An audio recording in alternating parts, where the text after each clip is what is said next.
So today I want to talk about something not Nintendo Switch 2 related, although you guys do seem to love those videos. Sometimes I want to talk about something else, and today we are going to be talking about something else because this is something that I've been wanting to talk about for a while, and this video is probably going to be all over the place because I have a lot of things to say on a lot of different topics involving it, and it might make some people mad, but you know what? That's okay. It's just my opinion. It's how I view things. And if you view things differently, you know, you're allowed to. But today I want to talk about Ubisoft.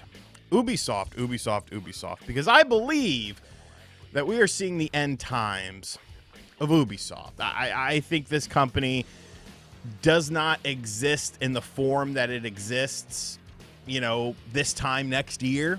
I think they're going to undergo a drastic change, and I know it's always fun to dunk on Ubisoft and, oh, they suck, you know, it's their fault, and to some degree that's correct, but I actually kind of like Ubisoft, or I should say I liked Ubisoft, because if you're someone who grew up playing video games in the 90s, the mid-90s to the early to mid-2000s, you would know that Ubisoft used to be a really good company with really good games. It was to the point of where you would get excited for Ubisoft games. You know, they had IPs like Rayman, Rainbow Six. Remember how big, dude, if you weren't around for the initial Rainbow Six, like, I don't think you understand how big of a deal that game was. Games like Splinter Cell, the original Beyond Good and Evil, Prince of Persia, the resurgence of Prince of Persia, the Assassin's Creed games, Driver. Like, Ubisoft was hitting in the mid-late 90s to mid-2000s. Watch Dogs. You know, people were excited for Ubisoft games. They were one of the best developers and publishers out there with their IPs. And then there was a change.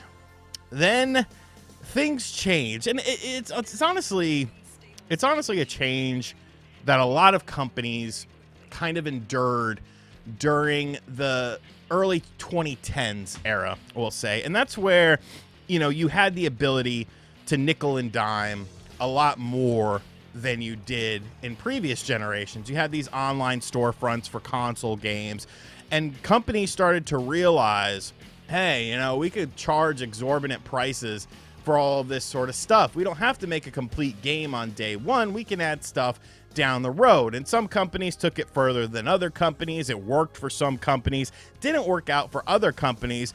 But it seems like Ubisoft never really learned from all of that sort of stuff. They never really learned to keep consumers happy. And they would do things that would annoy people, taking the crew offline, releasing some half-baked games, you know, doing things that weren't in line with the Ubisoft that a lot of us grew up enjoying, and a lot of us grew up, you know, playing.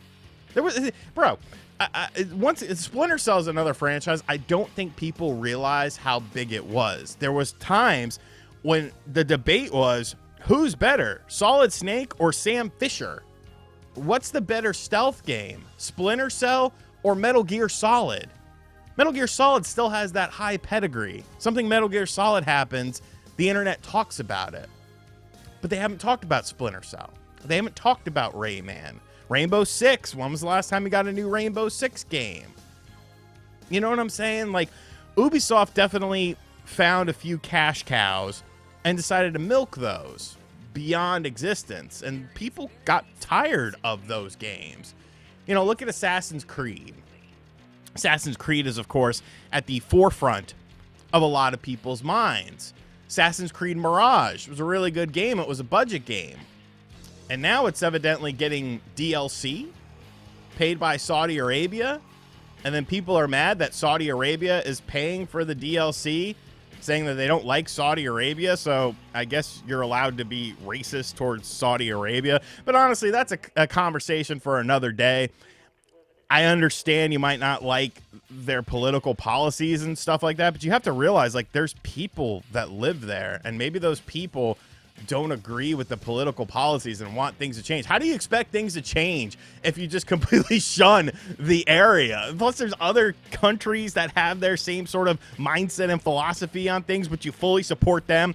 But I digress. That's a conversation that I'm never going to have. I would say it would be for another day, but I'm never going to have it. But Assassin's Creed Mirage was a great game. Now it's getting DLC. But let's be realistic. Assassin's Creed Mirage did not sell well. Prince of Persia: The Lost Crown did not sell well. Star Wars Outlaws did not sell well. Now, 2 of the 3 games that I just mentioned were really good games. Star Wars Outlaws wasn't a great game, but Prince of Persia: The Lost Crown was a really good game. Assassin's Creed Mirage was a really good game. But now Ubisoft finds themselves in a position. Layoffs, studio closures, these are all commonplace for Ubisoft now. Earlier this week, they closed yet another branch of Ubisoft, and it seems like the writing is on the wall. The stock price, they've lost billions and billions of dollars over the past decade with their stock price. Everything is in the toilet with Ubisoft. But there's one game that's going to be the savior. There's one game that's going to save the company and right the wrongs. And that's Assassin's Creed Shadows. Now, Assassin's Creed Shadows has had a bit of a tumultuous run-up to it. Some of the criticisms, I think, are justified. Some of them, yes, it's just people being racist towards the Yasuke character. But I don't think... See, here's the problem with this. This game is... Assassin's Creed Shadows is going to sell. I'm going to play Assassin's Creed Shadows. I like the idea. I like the concept. But the problem that surrounded this game, whether intentionally or not, is if you question anything about it, if you say you don't like something about it, you're automatically like a villain on social media. And yes, there are a small group of racist trolls who just hate the game because there's a black dude in it. But every other criticism or every other question or every other sort of thing you bring up with it, you're automatically pigeonholed into this thing. There's a whole defense force of journalists and Twitter accounts who are quick to pigeonhole people for just simply asking questions, for just simply expressing concerns about things with the game. Case in point, I recently had a situation on Twitter where Stephen Totillo had posted a video of Yasuke chopping down bamboo stuff. And it was a nice looking effect. You know, the blade went right through the bamboo. And that was cool.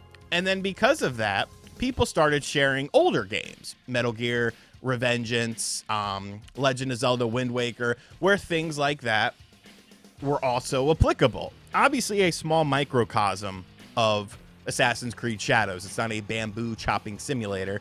It is a large story-driven game. But because people were sharing other clips of games that did a similar mechanic, there were people online saying, I can't believe these people are just needlessly hating on the game and trying to diminish the game and devalue the game. And some of these people are people I'm cool with. Some of these people are people I'm acquaintances with. And it popped up on my Twitter timeline. And of course, I couldn't help but kind of respond. And the mentality was that by sharing something from an older game, this was their mentality, which you know what, I respect it. It's your opinion at the end of the day. But their mentality was people sharing clips of other games that do this same mechanic like Assassin's Creed Shadows is trying to diminish what Assassin's Creed Shadows was showing in that clip done by Stephen Totillo. Like vehemently against it. And then one of the points brought up was, well, what if, you know, Astrobot, a video of Astrobot went up and people started sharing, you know, Mario stuff because it's platforming. And I was like, well, platforming is a very broad thing. This is not a very broad thing. This is a microcosm of the game, just one little clip. People aren't showing combat, traversal, this, that, or the other. They showed a clip of bamboo being chopped down. I don't think it's that serious. And to these people, it was that serious. And I've kind of realized that because of like both extremes with Assassin's Creed Shadows, this game is going to fail. This game is going to fail. It's going to sell. It'll sell a couple million copies, but it is not the savior of Ubisoft. It's not. This game would have to sell 20 million plus copies in like a year to really save this company. And there is no saving this company because the game isn't going to sell 20 million units this year. Beyond just the criticisms and complaints that, seem to only permeate online about the Yasuke character, there are bigger problems at hand with this game.